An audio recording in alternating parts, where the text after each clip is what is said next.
In this, the 10th lesson in the course, A Critical History of Economic Theory and Policy, we examine the record of economists as governments were pressured by citizens to respond to long-standing social problems.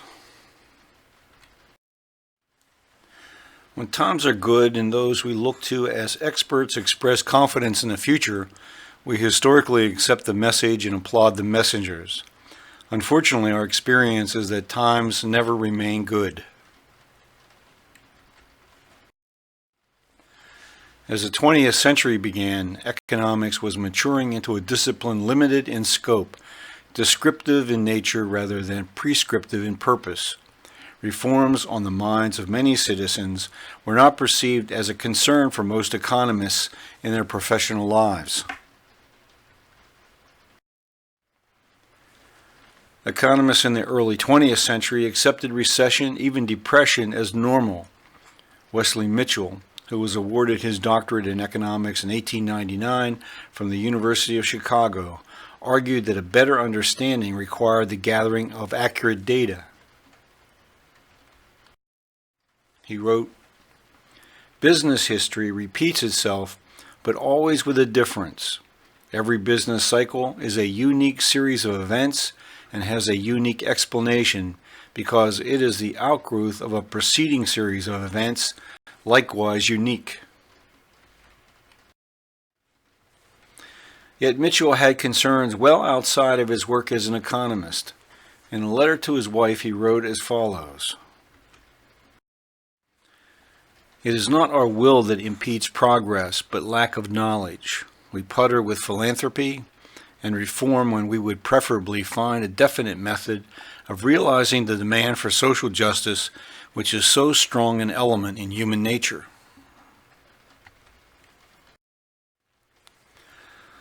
Among the many issues debated by economists was whether government should raise needed revenue by taxation, by borrowing, or by self-creating credit, which meant printing more currency and putting it directly into circulation, or by having the central bank purchase government bonds.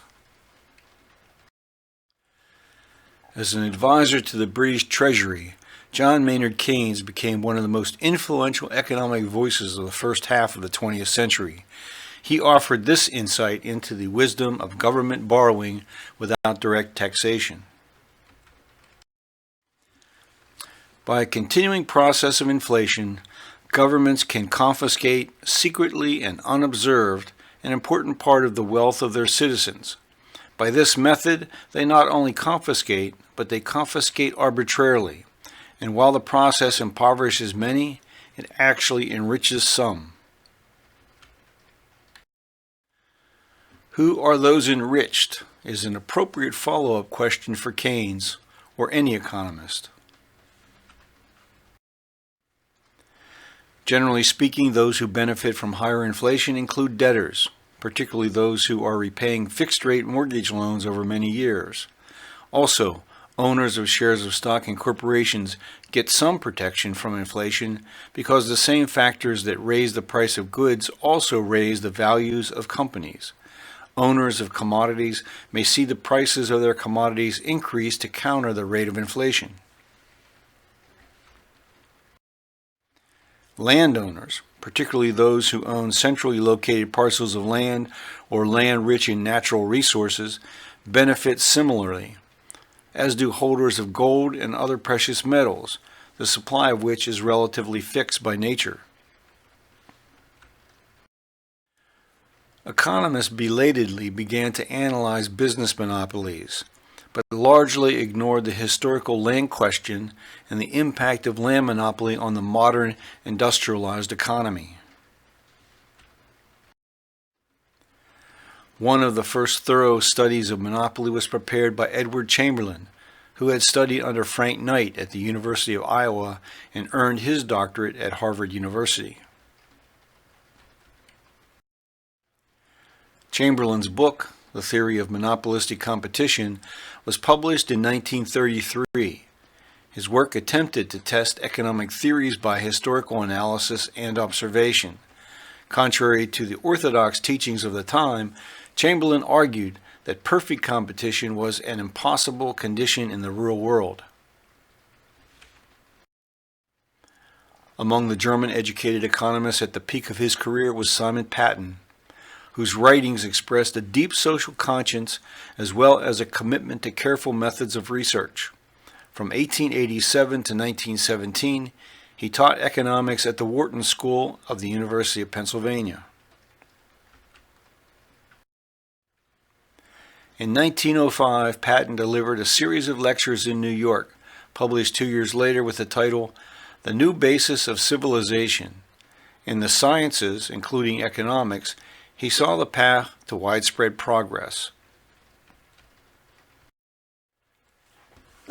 He wrote, "A higher civilization is a present possibility that may be realized by people living in this century.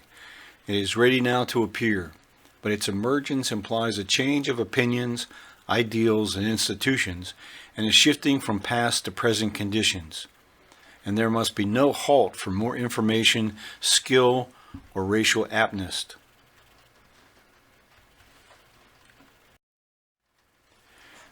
There can be no permanent progress until poverty has been eliminated, for then only will the normally evolving man, dominant through numbers and keen mental powers, force adjustments, generation by generation, which will raise the general level of intellect and character.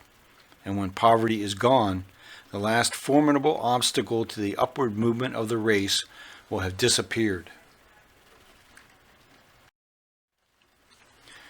Patten puts his faith in a technically skilled population, grounded in strong family and moral values to change the course of history. The conflicts over territory and resources could be eliminated when the needs of all can be provided by domestic production and international trade.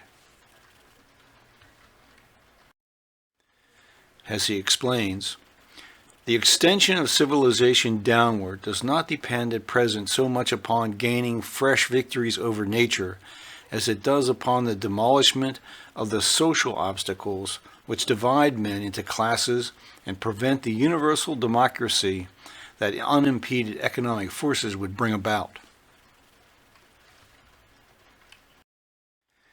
Few economics professors at this time were willing to take up the debate on the issues Patten identified.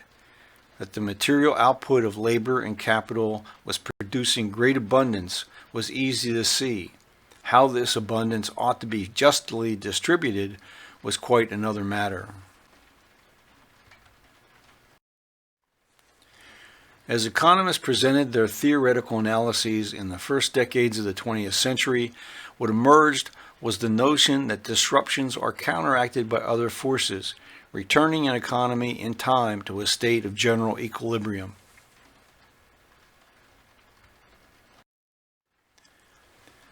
Economics also acknowledged the fact that while resources might be nearly infinite in the abstract, for individuals, for business entities, and even for entire societies of people, resources are finite and often scarce.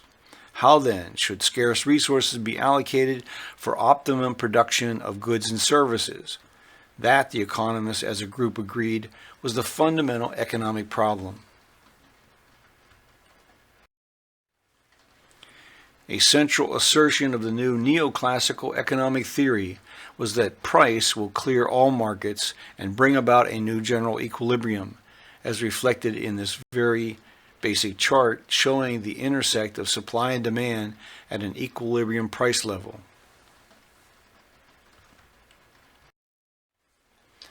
However, the theory did not account for the fact that as prices are increasing for locations and natural resources, there was a strong incentive to pull supplies off the market, that is, to hoard supply in anticipation of further increases in price.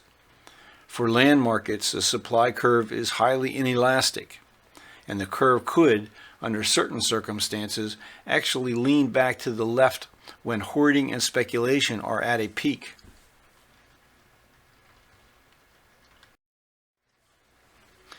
An aerial photograph of almost any city in the world reveals great tracts of land sitting idle, often in areas where commerce and other activity is vital and land is in high demand.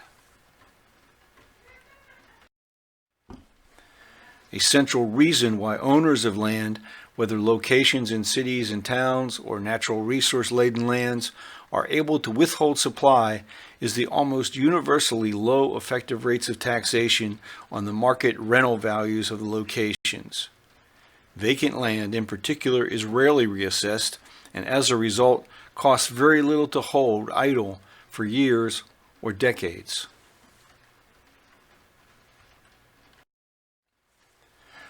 Only those economists and proponents of reform who took the trouble to study the work of the political economists, and Henry George particularly, fully appreciated the operation of land markets, the destructive nature of the undertaxation of land values, and the extent to which this results in widespread speculation in land rather than in development. And we've now reached the end of Lesson 10.